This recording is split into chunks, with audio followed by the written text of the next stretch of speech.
Start. जय श्री राधे, जय श्री कृष्ण। दोस्तों, ज्योतिष गुरु मैं पंडित राजीव कुमार। कुंडली से संबंधित कोई ना कोई हम वार्तालाप करते रहते हैं, कोई ना कोई वीडियो लेकर आते रहते हैं। आज हमारा कुंडली से संबंधित जो टॉपिक है वह है विवाह और प्रेम विवाह। आजकल विवाह से संबंधित बहुत सारी परेशानियां आ रही है। पहली बात तो रिश्ते समय से होते नहीं, अगर होते हैं तो आगे निपटे नहीं। प्रेम विवाह का जो समय चल रहा है आजकल, पहले बच्चे शादी करने के लिए झगड़ा करते हैं, परिवार के खिलाफ जाते हैं और बाद में उनको फिर आपस में तालमेल नहीं बैठने के कारण तलाक की तरफ दौड़ रहे हैं। कचहरी भरी पड़ी हुई है। तो आप ये नहीं जानना चाहते कि ऐसी समस्याएं क्यों आ रही है, विवाह क्यों नहीं हो पा रहा है, या योग्य जीवन साथी हमें क्यों नहीं मिल पा रहा है। या तो हम जल्दबाजी कर जाते हैं, या फिर हमारे ग्रह अच्छे नहीं है, या हमारे ग्रहों के जो दिशा निर्देश है कोई हमें बता नहीं पा रहा है सही दिशा की तरफ जाने के लिए। तो कहने का मेरा तात्पर्य यह है कि विवाह से संबंधित आज हम चर्चा करते हैं। कुंडली के अंदर शादी कैसे होगी, कब होगी, किस समय में होगी, जीवन साथी किस दिशा से होगा, उसका नाम क्या होगा, कारोबार उनका कैसा होगा, ये सब चीजें कुंडली के अंदर होती है। जानने वाला और बताने वाला होना चाहिए। जानने वाले का मतलब ये होता है उसके अंदर उत्सुकता होनी चाहिए कि मुझे क्या क्या जानना है। कुंडली के जो रहस्य हैं, सामुद्रिक शास्त्र, ज्योतिष शास्त्र, इसमें बहुत तकड़ी गहराई है। हर चीज का हमारे जीवन से संबंधित जो भी चीजें हैं सब इसके अंदर है। तो आज हम ये चर्चा कर रहे हैं कि आपका विवाह और आपका जीवन, विवाह से संबंधित समस्याएं क्यों आती है। तो इसमें लिखा है ना, कुंडली के अंदर जो सातवां जो स्थान होता है वो पत्नी का होता है, लड़की की कुंडली में पति का होता है।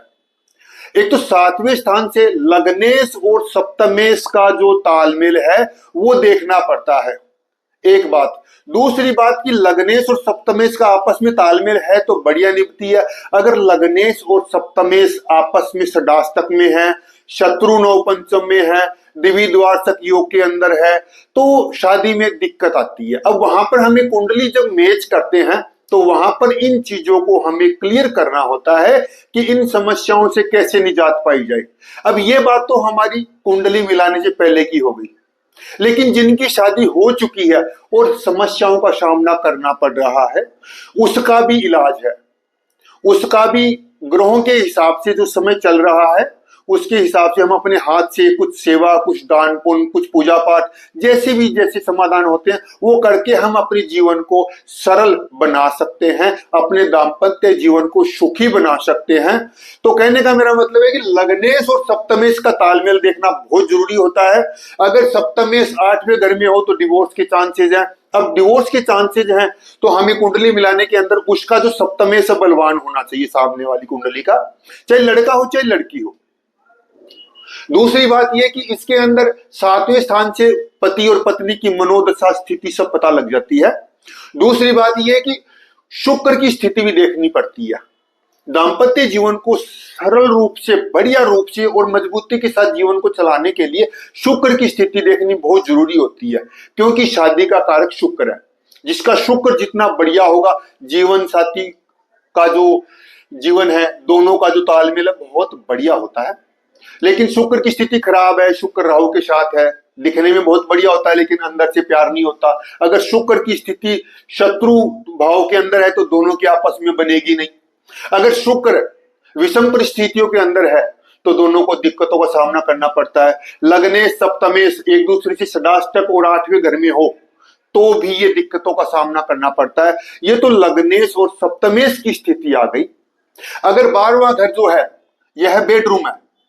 12वां घर वैसे खर्च का बताते हैं यहां से कोर्ट कचहरी और जो बेडरूम है अनावश्यक खर्चा ये भी देखा जाता है। लेकिन विवाह के हमारा टॉपिक है तो वैवाहिक जीवन में 12वां घर भी बहुत महत्व रखता है। ये बेडरूम होता है। अगर यहाँ पर राहु की स्थिति है, अगर यहाँ पर शनि बैठा हुआ है, अगर कोई नीच ग्रह बैठा हुआ है तो पति पत्नी को बेडरूम की फाइट का सामना करना पड़ता है और अंत में जाकर के आपस में समझौते पर जीवन चलना पड़ता है, या फिर एक दूसरे को सहन नहीं कर पाते तो वो डिवोर्स की स्थिति आती है। तो अपनी कुंडली को योग्य ज्योतिषी पंडित जी, ज्योतिष गुरु से जिससे भी दिखा करके आप बढ़िया सलाह ले सकते हो। दूसरी बात, बात ये नहीं है कि ये सब हो चुका है और हम कष्ट भोग रहे हैं। बात ये है कि हमारे आगे का जीवन सुखमय कैसे हो।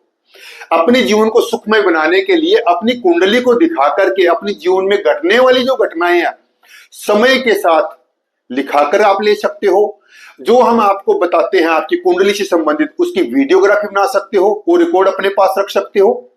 तो परेशान होने की जरूरत नहीं है। अगर आपको ऐसी कोई विवाह से संबंधित समस्याएं आ रही है तो आप अपनी कुंडली दिखाएं, हम आपको इस परेशानी से निकाल करके दिखाते हैं और लिख करके देंगे कब कब क्या होगा और कब कुछ अच्छा या बुरा होने वाला होगा। अगर बुरा होने वाला होता है, घटनाएं घटने वाली होती है, तो हम उससे ध्यान रख सकते हैं, सतर्क हो सकते हैं, उसका कोई हल हो सकता है।